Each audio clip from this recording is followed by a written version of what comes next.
Heyo, and what is up, gang? Happy New Year, everybody, and welcome to Sledgehammer TV's Monday Night Raw review. 2018 was without a doubt the worst year in the 25-year history of the WWE's flagship show, and the last episode of the year ended in a very typical Monday Night Raw-like fashion, which means it sucked to high hell, and we are here to bring the hammer down on it right here and right now. My name is Nick Nightmare, and you are watching the Sledgehammer Wrestling Show's Monday Night Raw review for the last time in 2018. Let's do it.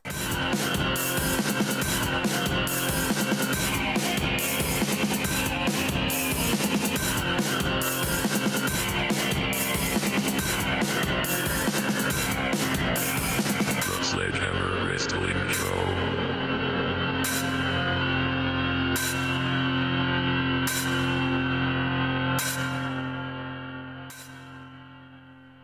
Alright, wrestling fans, thank you so much for joining me. A very typical, your very normal episode of Monday Night Raw is what they decided to close the year out on. A very by-the-book, paint-by-numbers bullshit show, the same show we've seen all year long, with all of the same segments that we've seen all year long. A bullshit cage match, which meant nothing and did nothing for either one of the participants involved. We had a relic of the Attitude Era come out of nowhere and show everybody exactly how to deliver a proper promo and outshine everybody else's mic work all night long, very typical of 2018 style. We had a meaningless battle royal to put somebody in the spotlight only to have them lose in an unceremonial-like fashion later on in the evening, where I could appreciate the thought and the false promise of showing us something new and something different. There is no part of you that thought that Dean Ambrose was going to lose the Intercontinental Championship tonight. We had two Baron Corbin segments, two extremely overly long Baron Corbin segments. Why he was one of the final two in the Fresh Start Battle Royal doesn't really make it that much of a fresh start. More like a false fart. More like a fart. Yeah, exactly. A false fart. A wet fart. I was going to say false start, but fart makes it even better. Because that's exactly what Raw has been. Just an absolute stench in my house every single Monday Night Raw. We had the obligatory Elias nonsense, which extended Baron Corbin's TV time for some reason. And what did Elias do? He sang an entertaining song, he wasted a whole lot of time, and at the end of the segment, it means absolutely nothing. I don't want to see him fight Baron Corbin in the future. I thought this was going to be fresh and new and different, but it's not. We had the 6-woman tag team match, the only match all year long that you can guarantee. You could set your watch by the fact that the WWE is going to book a 6-woman tag on Monday Night Raw, and it's always, more often than not, going to feature the Boston connection. I can't say it. It makes me sick to my stomach that you got Ronda Rousey walking around there doing her thing against Charlotte and Becky, getting at the 4-horsewoman angle and just completely ignoring it. Now Sasha and Bayley, the Bliss connection, give more of a shit about some meaningless tag team championships that are not being taken seriously at all over being involved with a Ronda Rousey on the roster. That's not more important. The women's championship is not more important. Now they want to be friends. Oh, we're going to be friends. Fuck Dr. Shelby and all that nonsense. That didn't happen. Erase that from your mind. And of course, it's always going to involve the Riot Squad, the worst trifecta of women ever assembled on WWE TV. It just doesn't make sense. It still hasn't gotten over, and it's holding down Ruby Riott, who definitely deserves to be featured in a much more prominent role. These are all things we've been saying all year long. This is the last episode with the promise of change and fresh start. And we got the same old shit. Bobby Lashley getting a win over the biggest star on Monday Night Raw tonight, albeit by disqualification. Bobby Lashley going over on Seth Rollins while he is in hot pursuit of Dean Ambrose and the Intercontinental Championship is nonsense. It's nonsense. What has Bobby Lashley been doing? He's been losing to Elias in Christmas tree street fights. He's been showing his ass to the world, the old milk duds, showing his milky glutes to the whole world. Leo Rush, my man Bobby Lashley all year long. Look at this ass. It's the greatest ass you done ever seen, son. I'm so sick of it. It's all the things that made Raw disgusting and unwatchable. And here we are, doing it again. I guess they just wanted to end the year on the same note that they've been on all year long. Why change it now? Maybe we'll change things up next week. Oh, no, we'll get talking about next week in just a couple of minutes. We had the obligatory appearance by Jinder Mahal to get a win over Heath Slater and Rhino. Two guys that have been fired, rehired, retired. Heath still got kids. Nobody still gives a shit about it. What the hell is going on? Why is this even necessary? Why is this match happening? But Finn Balor's losing in a meaningless battle royal. Why? Why not showcase the tag team championships one last time? You finally got it on Bobby Roode and Chad Gable. They couldn't even get on the show tonight. The last Raw of the year wasn't worth the time for the tag team champions. Not that I want to see them in a rematch with the Revival. Oh, but the rematch clause is antiquated. We're going to tell Seth Rollins right here on this episode tonight, there's no more rematches for your championships. Oh, by the way, next week, the Revival get a rematch for the tag team championships. What? Do they not see them contradicting themselves? Almost in the same friggin' breath. It's retarded. I don't understand how they can do these things. The rules only apply for certain divisions? What's going on? This is the same old Monday Night Raw bullshit. I did appreciate the match between Apollo Crews and Dean Ambrose. It was what they've been promising us. It was different. It was fresh. It was a good showcase for Apollo Crews. The kid came out looking like $1 million. He's a primetime talent who deserves to be in spots like this. A little sketchy how he got there. A little bit unnecessary with the Battle Royal for him to get his shot. But at least he got a shot. And he proved himself to be viable. But there was no part of you that thought he was going to win. It's not going to happen. In fact, if the WWE and everything that they've been saying the last couple of weeks were going by what they said and decided to stick to their word, Apollo Crews should have won tonight. Especially after the performance he put out. If he would have walked out the Intercontinental Champion tonight, going into 2019, we already have something different to look forward to. They're going to take the IC title away from the Dean Ambrose, Seth Rollins program. Make that be a program in and of itself because it doesn't need to be tying up a championship.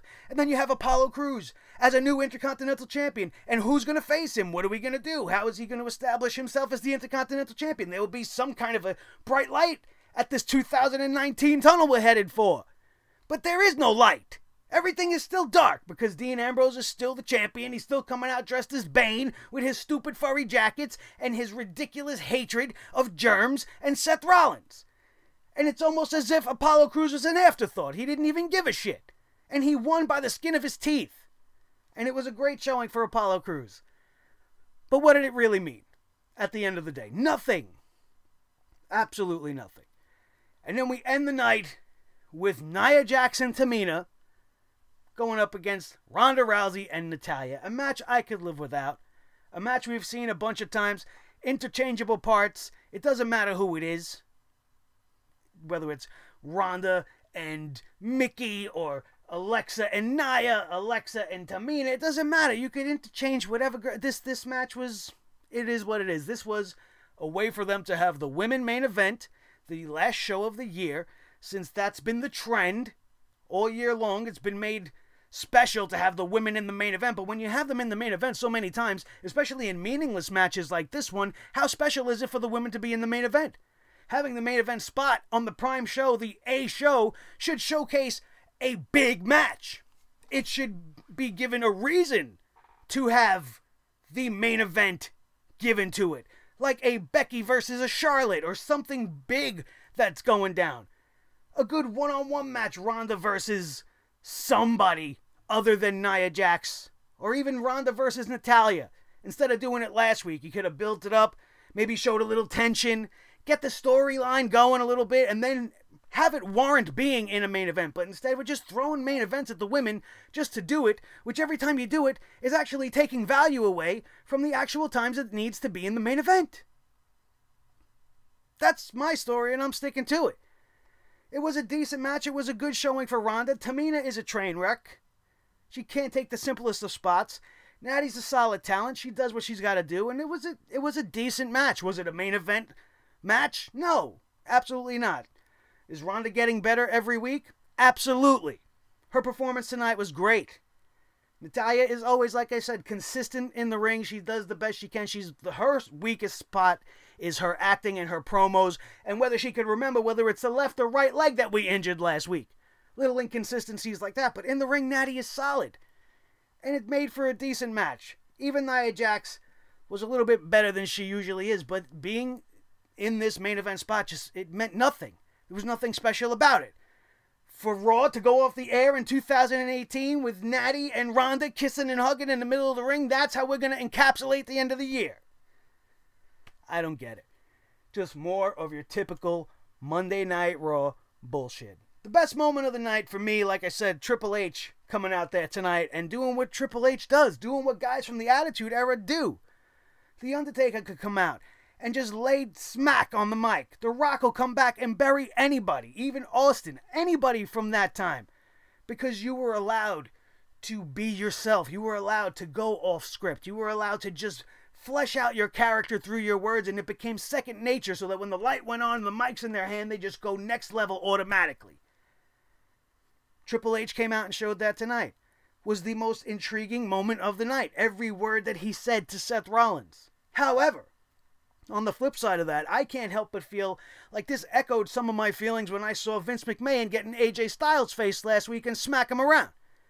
It really doesn't make any sense. Why are you coming out on the show and trying to push the buttons of the one guy who has been the main attraction on your show? Oh, everything he's done hasn't been good enough. And the one thing I did appreciate even more was, unlike AJ, who had absolutely nothing to say to Vince after Vince smacked him and then he punched him right in the mouth, Seth Rollins actually was saying what I was thinking. Like, what the hell are you talking about? Stop the BS. I'm the most consistent man on this roster. Every single Monday night, it is Monday Night Rollins. I have had Match of the Year candidates with this one and that one and even a Mojo Rawley. And he's absolutely right.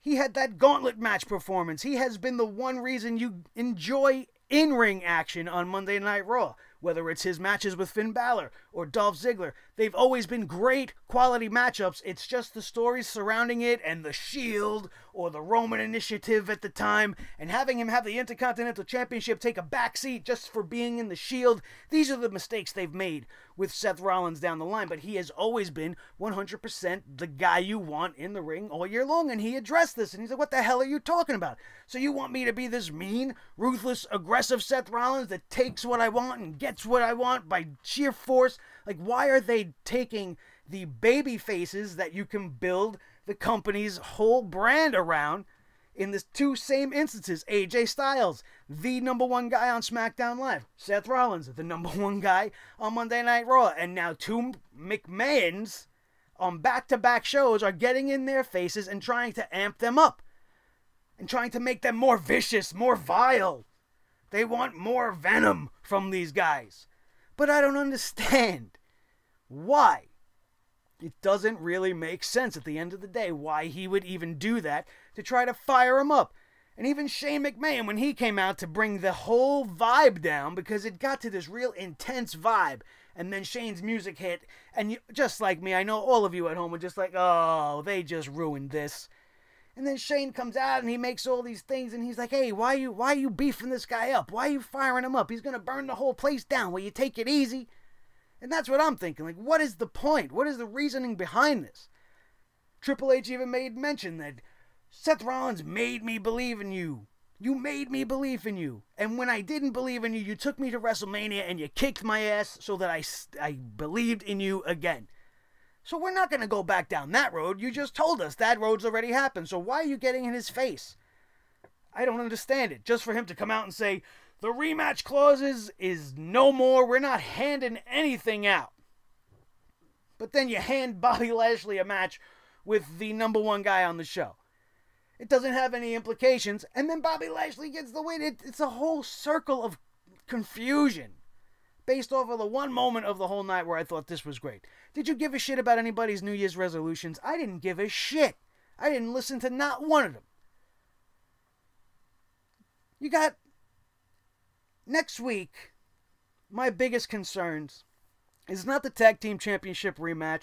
It's not the return of all three of the biggest names on Raw. Brock Lesnar, the Universal Champion. John Cena, the free agent that shows up when he wants, where he wants. And Braun Strowman, your number one contender for the Universal Championship. It's not about that. Let's talk about a moment of bliss. A new talk show being given to Alexa Bliss because the girl doesn't want to get in the ring and work anymore. I do not want to see not 1 minute of this. I don't give a shit how hot she is. I don't care. This is the one woman on the roster that history will tell you cannot carry a talking segment. This is your life, Bayley. Ring any bells? And what was that other shit she did later on in the year? Didn't she do it to Mickey James when they were talking shit? And Nia Jax? All these segments that they gave to Alexa Bliss to have 10, 15 minutes to just yammer and yammer on into the ring, and nobody gave a shit. They have all been considered among the worst segments written, right up there with Bobby Lashley and his 3 retarded sisters, right? All on that level of cringe, all that level of bad. And she's going to be rewarded by being given a show like that and having her first guest be Ronda Rousey on the show, which again would make no sense, and take pot shots at Piper and Piper's Pit. What is happening? Why is this happening? Who wants to see this other than Vince McMahon? I certainly do not. Like I said, I don't care how hot she is. There is a time and place for everything. And let me tell you something. Putting a microphone in Alexa Bliss's hands nowadays, there's no time and no place for that on a Monday Night Raw. When you're trying to give us change, you're trying to do better. Or for her to say, oh, it's the first ever woman's leg talk show. Just like they want to say, this is the first ever women's tag team champion. Wrong. How are you trying to erase history? It's not the first time ever the WWE has had women's tag team championships. I don't care that it was WWF at the time. It's still the same company. It was run by the same man. It has the same exact lineage. It goes back to WrestleManias and all this shit. The Golden Bomb Angels were the tag team champions of the women's division back in the early 80s. And then they were defended and changed hands a bunch of times before it was just taken away in dwelling off into obscurity somewhere. But they want to say, oh, for the first time ever. I hate that phrase. All because they use it to get in the heads of the newer generation who think they're seeing something new and different. This is not new and different. This is something that has been ignored for a long time for all the wrong reasons. It should have never went away. And now it's coming back. And all they're using it for right now, in my honest opinion, is to keep Sasha and Bayley quiet. It's like, listen, we know we're doing all this other shit. We know you twos are some of the best we got. But we're not going to go that route with you right now. You're not going to be involved in the top of the card. You're not going to be involved in the main event attractions and the Ronda Rousey matches. But as a consolation prize, we're going to have these 2 white belts constructed to look like a New York City quarter. And we're going to put them around your waist and you'll be the first ever women's tag team champions. Which is a lie to them. They are not the first ever women's tag team champions in this company. What kind of reward is that? It's all just to keep them quiet. And you can see it in Sasha's eyes. At least I think that's what I see. She's getting something, but it's not what she wants. And she looks almost like a shell of herself. Almost like her soul is not in her eyes when she's talking about the Boston Hug Connection making history as women's tag team champions. Just very, very lackluster. No real energy behind it.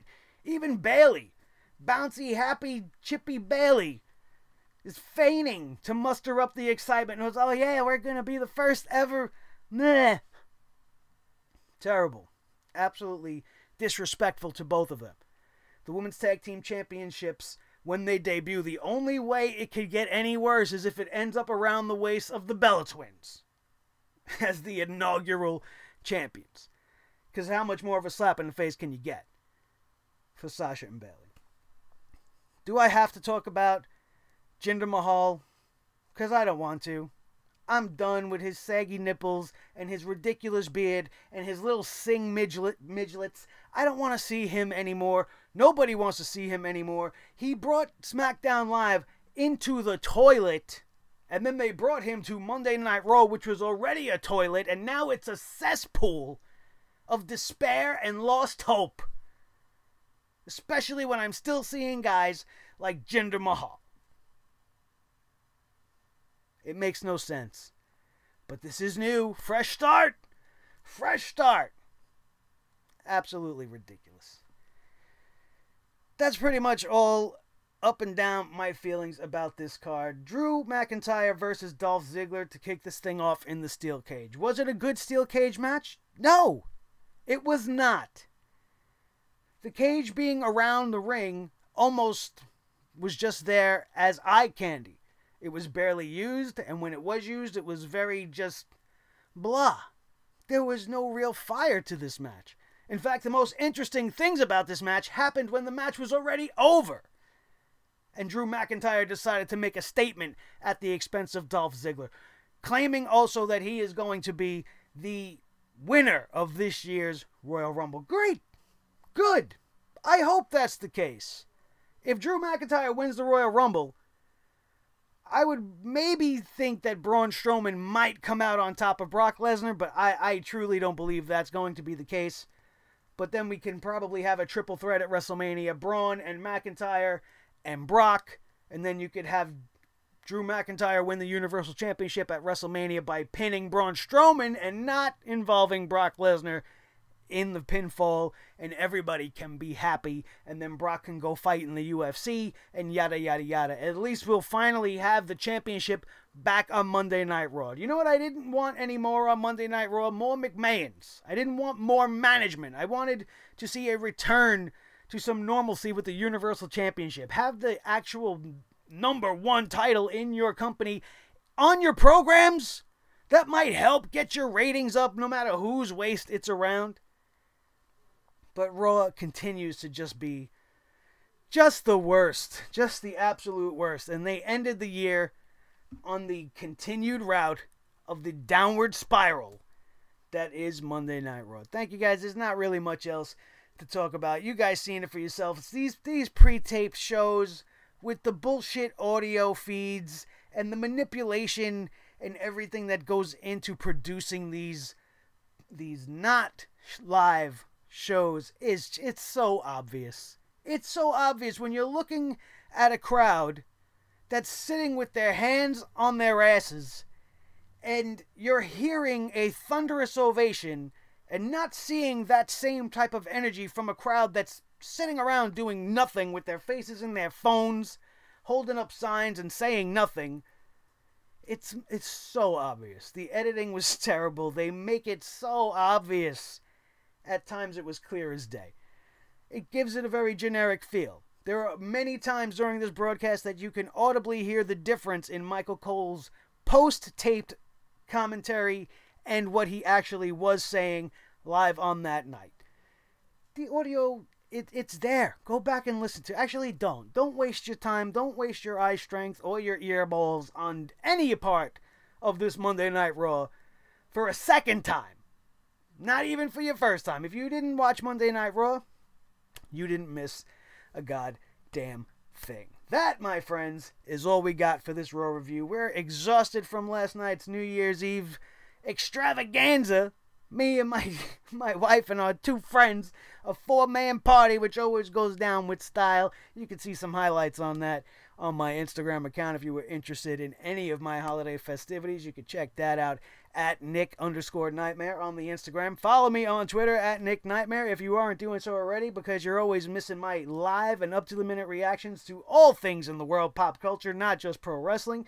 Check out the Facebook page, as always, too. Be a fan over there, and let's get that one growing. You could always find the latest content right there on that page, as well as at the YouTube channel, Sledgehammer TV, only right here on YouTube.com, the official home of your favorite wrestling show in the whole entire world, the Sledgehammer Wrestling Show, which is brought to you in part by Audible. Audible has the most awesome books that speak to you because you're too damn lazy to flip actual pages and use your eyes. And that's okay, because sometimes it's good to be lazy. But if that is, in fact, how you like to read books, I've got you covered with one free audio book download if you sign up for the 30-day free trial. And get this, even at the 30th day, at the 0 hour, if you decide, you know what, I don't want to renew this month, you can suspend that and pick up your subscription at a later time, or you could cancel it altogether and still keep that audiobook, whether it's Crazy Is My Superpower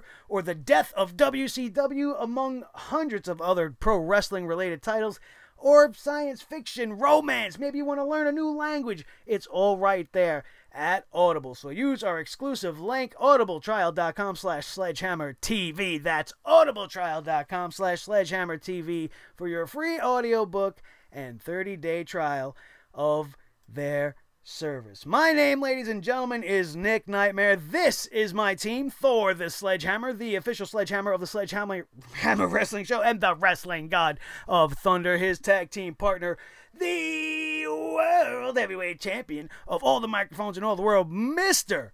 Blue, the snowball microphone, and the most important member of the team, you guys, each and every one of my 1,000 plus subscribers that are growing by the day. Let's make 2019 kick off with a bang and get us to the next 1,000 as quickly as possible. If you enjoyed today's show, please hit that like button so that I know that you did, and the whole world knows that this is one of the best shows that you have ever seen by smashing that like button right now. Let's get this show to 100 likes. Let's start the year off making history here on Sledgehammer TV. Get this video to 100 likes for the first time on this channel, because 2019 is nothing but up for us and this Nightmare family, the original Nightmare family before Cody Rhodes stole all of my gimmick, is growing by the day. And you guys, my brothers and sisters, I thank you so much for that. I hope you guys all had a happy and healthy New Year's party and having a great New Year's Day, and I hope you all have a very blessed and happy 2019, and may all your dreams come true, as I am on the road to making some of my dreams come true, as some of you guys know, and this being the first one. I love this channel, and I love you guys for making this channel happen, because without you, there's nothing. So if you're new to this channel and it's your first time, join the family right now. Hit that subscribe button right now and join the Sledgehammer Club today. It is now your new favorite destination for all things WWE. That, my friends, is going to do it, and we are out of here in maybe the quickest time ever for a Monday Night Raw review. We are out of here. This has been the Sledgehammer Wrestling Show right here on Sledgehammer TV, only on YouTube.com. You guys rock, and we will see you later tonight for SmackDown Live.